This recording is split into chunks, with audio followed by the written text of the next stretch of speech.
ఆంధ్రప్రదేశ్ అధ్యక్షులు చేసిరు వారు. ఇప్పుడేముందండి, ఇప్పుడు అసలు రౌడీజమే లేదు.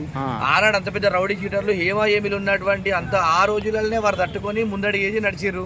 సినిమాలను ప్రొడ్యూసింగ్ చేసి అవన్నీ ఆయనకు చిన్నపాటి ఏం లేదండి. ఆయన మంచి మంచి వాళ్ళని చూసిండు. ఈ హైదరాబాద్ ఇప్పుడు కాదు, గతంలో 83 నుంచి హైదరాబాద్ లో పెద్ద పెద్ద రౌడీ షీటర్లు పెద్ద పెద్ద గూండాలు ఉన్నప్పుడే ఆ రోజులనే మంచి పేరు సంపాదించుకొని తెలుగు యువత అధ్యక్షులు, తెలుగు యువత రాష్ట్ర అధ్యక్షులు. ఇప్పుడు అతని ఫ్యామిలీ వాళ్ళకి టికెట్ ఇస్తారా? వాళ్ళ పిల్లలకు కానీ అనుకుంటున్నా కేసీఆర్ గారు వారి కుటుంబంలో వారి భార్య గారికి టికెట్ ఇస్తే మంచిగా ఉంటది. ఎందుకంటే వారు కూడా టీఆర్ఎస్ పార్టీకి గ్రేటర్ హైదరాబాద్ అధ్యక్షులు, సిటీ ప్రెసిడెంట్ అయినా కాబట్టి కంపల్సరీ ఎమ్మెల్యే పదవులు ఉన్నప్పుడు చనిపోయారు కాబట్టి కంపల్సరీ వారి కుటుంబం నుంచి ఒకరికి ఇస్తే గిట్ట బాగుంటది. ఎందుకంటే ఇప్పుడు వాళ్ళ గోపీనాథ్ గారు ఎమ్మెల్యే గారు చనిపోయారు, వాళ్ళ కుటుంబం పరిస్థితి కూడా వారు ఉన్నట్టు ఉండదు కదా ఇప్పుడు. అంతే కదా, వాళ్ళ కుటుంబానికి టికెట్ ఇస్తే గిట్ట భరోసా ఉంటుంది. కంపల్సరీ టికెట్ గోపీనాథ్ గారి కుటుంబానికి ఇవ్వాలని చెప్పేసి కేసీఆర్ గారిని, కేటీఆర్ గారిని, హరీష్ రావు గారిని కూడా కోరుకుంటున్నారు. ఎందుకంటే వారి కుటుంబానికి ఇస్తే ఓకే. ఇప్పుడు మీరు ఆయన పార్థివ దేహాన్ని ఆయన పాడిని కూడా మీరు వెళ్ళి మోసారు, మీకు ఎలా ఉంది? నాకు కేటీఆర్ గారితో మీరు కూడా కేటీఆర్ గారితో మోయడం జరిగింది.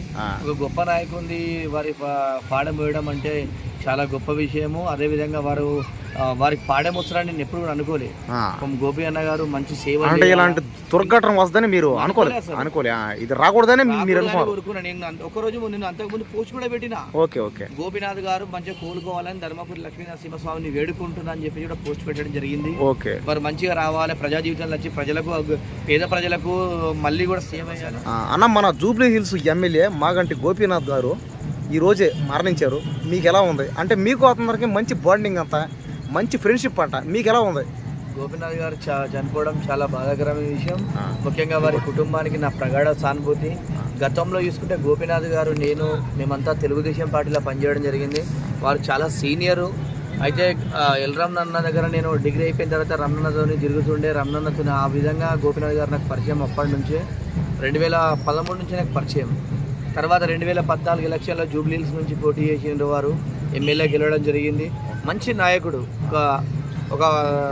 ఒక పని తెలుగుదేశం పార్టీలో ఒక మీటింగ్స్ కానీ అవి కానీ అరేంజ్ చేయాలంటే కూడా గోపీనాథ్ గారు ముందటుండి చేసేవాళ్ళు. సక్సెస్ఫుల్ చేస్తుండే ఏ మీటింగ్ నేను.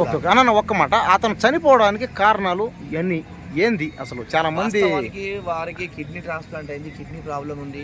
అదే విధంగా మొన్న సడన్ గా హార్ట్ షాక్ రావడం జరిగింది. బ్రెయిన్ లో కూడా ఏదో ఒక చిన్న నీటి బుడగలు కూడా రావడం జరిగిందంట. దాని వల్ల మెయిన్ గా అంటే చాలా మంది ప్రతిపక్షం పార్టీ వాళ్ళే చేశారు, అటాక్ చేశారు అని రకరకాల మాట్లాడుతున్నారు. ప్రతిపక్ష పార్టీలు అనేది ఏం లేదు, వారి ఆరోగ్యం బాగాలేకపోవడం వల్ల వారు చనిపోవడం. అంతేగాని అతన్ని టార్చర్ చేయడం, అతని మీద సిబిఐ కేసులు అలాంటివి పెట్టడం, ఆస్తులు ఉన్నాయి, అక్రమ ఆస్తులు ఏం లేదండి. ఆయన మంచి వాళ్ళని చూసిండు. ఈ హైదరాబాద్ ఇప్పుడు కాదు, గతంలో 83 నుంచి హైదరాబాద్ లో పెద్ద పెద్ద రౌడీ షీటర్లు పెద్ద పెద్ద గూండాలు ఉన్నప్పుడే ఆ రోజులనే మంచి పేరు సంపాదించుకొని తెలుగు యువత అధ్యక్షులు, తెలుగు యువత రాష్ట్ర అధ్యక్షులు, ఉమ్మడి ఆంధ్రప్రదేశ్ అధ్యక్షులు చేసిరు వారు. ఇప్పుడేముందండి, ఇప్పుడు అసలు రౌడీజమే లేదు. ఆనాడు అంత పెద్ద రౌడీ షీటర్లు హేమా ఏమిలు ఉన్నటువంటి అంత ఆ రోజులనే వారు తట్టుకొని ముందడి చేసి నడిచిర్రు. సినిమాలను ప్రొడ్యూసింగ్ చేసి అవన్నీ ఆయనకు చిన్నపాటి అదే ఇలాంటి ఇబ్బందులు పెట్టడం, ఎవరో జాయిన్ చేయడం అనేది ఆయనకి ఏం కాదు. ఆరోగ్యం బాగాలేకపోవడం వల్లనే వారు ఈరోజు మరణించడం జరిగింది. అవన్నీ అవాస్తవాలు. అటు ఎవరు అనేటోళ్ళు అట్లా అన్నుడు కూడా సరికాదు. ఎందుకంటే గోపీనాథ్ గారికి అరే ఇలాంటి నాయకులు మాకు తెలుసు, ఎన్నో చూసిర్రు, ఇలాంటి ఇబ్బందులు చూసిర్రు, మంచి చూసిర్రు, చెడు చూసిర్రు, అన్ని చూసి ఇలా 3 సార్లు ఈ స్థాయికి వచ్చిందని చెప్పి తెలియజేస్తున్నాను. ఓకే. అంటే ఇప్పుడు అతనైతే చనిపోయాడు, మరి బై ఎలక్షన్ ఎప్పుడు వచ్చే ఛాన్సులు ఉన్నాయి? ఇప్పుడు ఈ 2 నెలల్లో బై ఎలక్షన్ వస్తుంది. ఇప్పుడు అతని ఫ్యామిలీ వాళ్ళకి టికెట్ ఇస్తారా? వాళ్ళ పిల్లలకు కానీ అనుకుంటున్నా కేసీఆర్ గారు వారి కుటుంబంలో వారి భార్య గారికి టికెట్ ఇస్తే మంచిగా ఉంటది. ఎందుకంటే వారు కూడా టీఆర్ఎస్ పార్టీకి గ్రేటర్ హైదరాబాద్ అధ్యక్షులు, సిటీ ప్రెసిడెంట్ అయినా కాబట్టి కంపల్సరీ ఎమ్మెల్యే పదవులు ఉన్నప్పుడు చనిపోయారు కాబట్టి కంపల్సరీ వారి కుటుంబం నుంచి ఒకరికి ఇస్తే గిట్ట బాగుంటది. ఎందుకంటే ఇప్పుడు వాళ్ళ గోపీనాథ్ గారు ఎమ్మెల్యే గారు చనిపోయారు, వాళ్ళ కుటుంబం పరిస్థితి కూడా వారు ఉన్నట్టు ఉండదు కదా ఇప్పుడు. అంతే కదా, వాళ్ళ కుటుంబానికి టికెట్ ఇస్తే గిట్ట భరోసా ఉంటుంది. కంపల్సరీ టికెట్ గోపీనాథ్ గారి కుటుంబానికి ఇవ్వాలని చెప్పేసి కేసీఆర్ గారిని, కేటీఆర్ గారిని, హరీష్ రావు గారిని కూడా కోరుకుంటున్నాను. ఎందుకంటే వారి కుటుంబానికి ఇస్తే ఒక కుటుంబాన్ని ఆదుకునే వాళ్ళు అవుతారు. టికెట్ ఇచ్చిన తర్వాత కూడా వారిని గెలిపించాలని చెప్పేసి కూడా ప్రజల్ని కూడా నేను విన్నపిస్తున్నాను. ఓకే. ఇప్పుడు వాళ్ళ ఫ్యామిలీ వాళ్ళకే టికెట్లు కానీ ఇస్తే గెలిచే ఛాన్సులు ఉన్నాయంటారా? అంటే వాళ్ళ ఫ్యామిలీ పెద్దగా బయట ఎవరికి పరిచయం లేదంట, ముఖ పరిచయం తక్కువ అంట ఏదో అన్నారు చాలామంది, మీరేమంటారు? కంపల్సరీ గోపీనాథ్ గారు చేసినటువంటి అనేకమైనటువంటి కార్యక్రమాలు ఉన్నాయి. కళ్యాణ లక్ష్మి కానీ, షాదీ ముబారక్ కానీ, బస్తీలలో వాటర్ సమస్యలు లేకుండా చేసినారు. డ్రైనేజ్ సిస్టమ్ కూడా మంచి బాగుపరిచారు. అన్ని విధాలు అనేకమైనటువంటి కార్యక్రమాలు చేశారు గోపీనాథ్ గారు కూడా. చాలా అభివృద్ధి కార్యక్రమాలు చేశారు. టీఆర్ఎస్ గవర్నమెంట్ ఉన్నప్పుడు పెన్షన్స్ కానీ, తర్వాత ఇతర కార్యక్రమాలు అన్ని కూడా చాలా బాగా చేశారు. కాబట్టి కంపల్సరీ ప్రజలందరూ వారు చనిపోయారు కాబట్టి కంపల్సరీ వారి కుటుంబానికి ఓటేసి గెలిపించుకుంటారు. ఎలాగంటే గోపీనాథ్ గారి కుటుంబానికి ఓటు వేయకుంటే ప్రజలే ఓడిపోయినట్టు, అక్కడ గోపీనాథ్ గారు ఓడిపోయినట్టు కాదు. కాంగ్రెస్ పార్టీ ఇప్పుడైతే ప్రెసెంట్ ఫామ్ లో ఉంది, బాగా ఫామ్ లో ఉంది. అదే విధంగా బీజేపీ పార్టీ కూడా మంచి ఫామ్ లో ఉంది. మరి ఇంత మధ్య ఇప్పుడు మళ్ళీ బై ఎలక్షన్ పెడితే గెలిచే ఛాన్సులు ఉన్నాయంటారా? అంటే గోపీనాథ్ గారికి సంబంధించినటువంటి అభిమానులు కానీ, వారు చేసినటువంటి కార్యక్రమాలు కానీ, టీఆర్ఎస్ పార్టీ హైదరాబాద్ డెవలప్ చేసింది కానీ అవన్నీ ఉన్నాయి కాబట్టి కంపల్సరీ గోపీనాథ్ గారే గెలుస్తారు. వారి భార్య గారే గెలుస్తారు. వాళ్ళ ఇంటిలో వివరించిన గెలుస్తారని చెప్పి తెలియజేస్తున్నా. ఎందుకంటే ఏదేమైనప్పుడు కూడా మీరు అన్నట్టు అధికార పార్టీ కాంగ్రెస్ కూడా వాళ్ళు సీటు కావాలనుకుంటారు. అదేవిధంగా బీజేపీ కూడా స్ట్రాంగ్ గా ఉంది. ఇప్పుడు చూసుకుంటే వీళ్ళిద్దరి మధ్యలో త్రిముఖ పోటీలో కంపల్సరీ గోపీనాథ్ గారి భార్యనే గెలుస్తుందని చెప్పేసి అనుకుంటున్నా. ఓకే, ఇప్పుడు మీరు ఆయన పార్థివ దేహాన్ని ఆయన పాడిని కూడా మీరు వెళ్ళి మోసారు, మీకు ఎలా ఉంది? నాకు కేటీఆర్ గారితో మీరు కూడా కేటీఆర్ గారితో మోయడం జరిగింది. ఒక గొప్ప నాయకుడి వారి పాడ మోయడం అంటే చాలా గొప్ప విషయము. అదేవిధంగా వారికి పాడేమొస్తారని నేను ఎప్పుడు కూడా అనుకోలే. గోపి అన్న గారు మంచి సేవ, అంటే ఇలాంటి దుర్ఘటన వస్తుందని మీరు అనుకోలే, ఇది రాకూడదని మీరు అనుకున్నా. నేను ఒకరోజు నేను అంతకుముందు పోస్ట్ కూడా పెట్టిన. ఓకే గోపినాథ్ గారు మంచిగా కోలుకోవాలని ధర్మపురి లక్ష్మీనరసింహస్వామిని వేడుకుంటున్నా అని చెప్పి కూడా పోస్ట్ పెట్టడం జరిగింది. వారు మంచిగా రావాలి, ప్రజా జీవితంలో వచ్చి ప్రజలకు, పేద ప్రజలకు మళ్ళీ కూడా సేవ చేయాలి, ప్రజలలోనే ఉండాలని చెప్పేసి అనేక నేను పెట్టడం జరిగింది.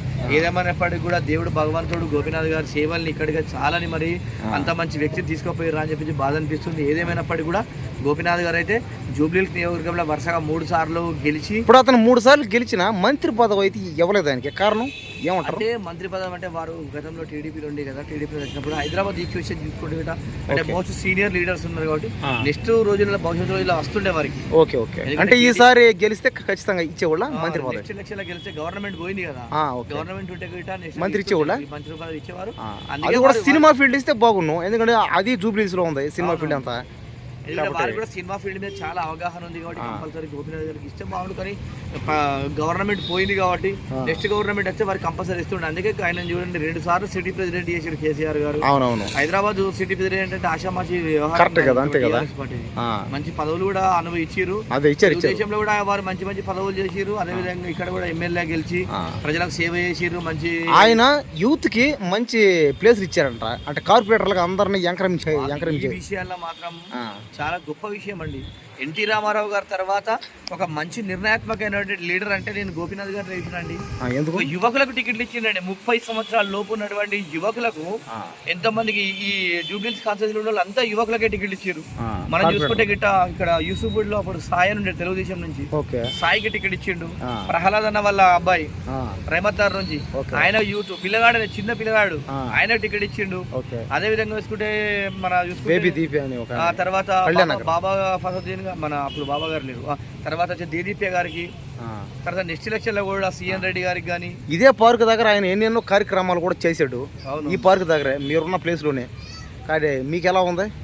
బాధ అనిపిస్తుంది. గోపన్న గారు కూడా మంచి, అంటే ఆయన ఇప్పుడు మన మధ్య లేకపోవడం చాలా బాధాకరమైన విషయం. వారు ఇంకా కూడా ప్రజలకు సేవలు అందించేది ఉంది, టైం ఉంది, ఇంకా కూడా ప్రజా సేవ చేస్తూ ఉండే పాము ఇంకో ఎనర్జీ అసలు 60 ఏళ్ళు అంటే ఆయనకి 60 సంవత్సరాల్లో కూడా యంగ్ మ్యాన్ లాగా ఇంత స్మార్ట్ గా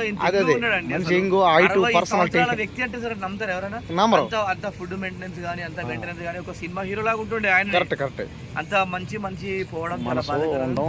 ఎందుకంటే దేవుడు ఎప్పుడు కూడా మంచి వాళ్ళని తీసుకెళ్తాడు. ఆయన మంచి అభివృద్ధి కార్యక్రమాలు చేసి యువతకు స్ఫూర్తిగా ఉండే, యూత్ ముందుకు రావాలి, యువతకు టికెట్లు ఇవ్వాలని చెప్పేసి వారు మొత్తం మంది యువతకు టికెట్లు ఇచ్చింది. కాబట్టి అలాంటి గొప్ప నాయకుడు మనసు, అలాంటి గొప్ప మనసు ఎవరికి ఉండదండి. గోపీనాథ్ గారికి ఉంది. యువతను ఎంకరేజ్ చేసే లీడర్ కాబట్టి, ఎందుకంటే నేను కూడా ఒక యువ స్థాయి నుంచి వచ్చిన యూత్కి మనం ఎంకరేజ్మెంట్ ఉండాలి, భవిష్యత్తు రోజుల్లో యువతనే ముఖ్యమని చెప్పేసి ఆ ఉద్దేశంతో వారు టికెట్ కేటాయించారు. కాబట్టి ఈరోజు వారు లేకపోవడం, వారి గురించి ఇట్లా మాట్లాడుకుంటామని చెప్పేసి అసలు ఎప్పుడు కూడా అనుకోలేదు. కాబట్టి చాలా బాధాకరమైన విషయం అని చెప్పి తెలియజేస్తున్నారు. సరే, ఇప్పుడు వాళ్ళ ఫ్యామిలీకి మీరు ఏమని చెప్పదలుచుకున్నారు? ఒకటే, ఆ కుటుంబానికి గోపీనాథ్ గారు చేసినటువంటి సేవలు కూడా భవిష్యత్తులో కూడా వారి భార్య గారు కానీ వారి పిల్లలు కూడా గోపన్నలాగా మీరు కూడా పేరు తెచ్చుకోవాలి. మంచి కార్యక్రమాలు, నిరుపేదలను అందరినీ కూడా సాయం చేస్తూ, పేదల పక్షాన మీరు కూడా రాజకీయ రంగం నుండి పేదల పక్షాన కొట్లాడుతూ మాట్లాడుతూ ప్రతి ఒక్కరికి అండగా ఉండాలని చెప్పేసి నేను కోరుకుంటున్నాను. అదేవిధంగా గోపన్న గారి ఆత్మ కూడా శాంతించాలని చెప్పేసి నేను మనస్ఫూర్తిగా కోరుకుంటున్నాను. ఓకే, థ్యాంక్ యూ అన్న.